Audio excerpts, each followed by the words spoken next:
citizens of the United States. We are anonymous. There is a new bill that the United States government has successfully passed. It is called the Stop Online Piracy Act, or SOPA, for short. Also known as the Protect IP Act of 2011. The U.S. Congressional Budget Office estimates that implementation of the bill would cost the federal government $47 million through 2016. It will cost you, the taxpayers, $47 million over the next 4 years. The SOPA Act will censor you from accessing certain websites and block all access to other areas of the Internet that the United States government does not want you to access.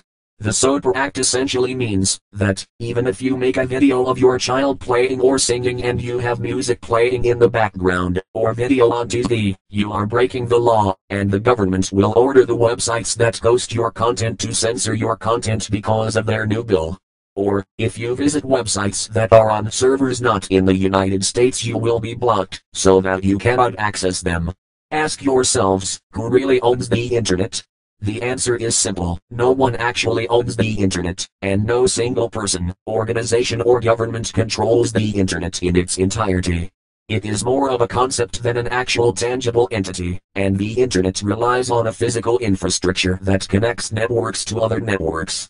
There are many organizations, corporations, governments, schools, private citizens and service providers that all own pieces of the infrastructure that make up the Internet, but there is no one entity that owns it all. How can the US government decide to block access to parts of the Internet that the US government does not even own? The SOPA Act is a direct violation to people's right to freedom of knowledge and information, and for that violation the United States government is a disgrace to the land of the free that every United States soldier has fought or died for. The United States government is essentially telling the people of the United States that they are free to do as the government tells them. If people do not follow their rules, they will arrest them for making an attempt to learn. But the government will tell the media that these people are getting arrested for acts of treason, domestic terrorism, or internet piracy.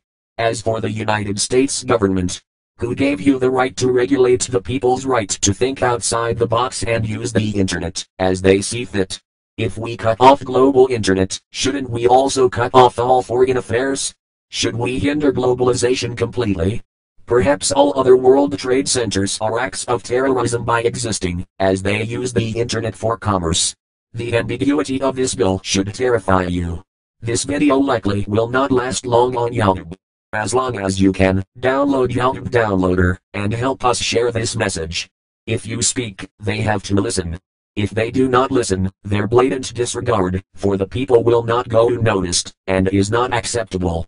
Doing nothing is the worst thing you can do. We are anonymous. We are legion. We do not forgive.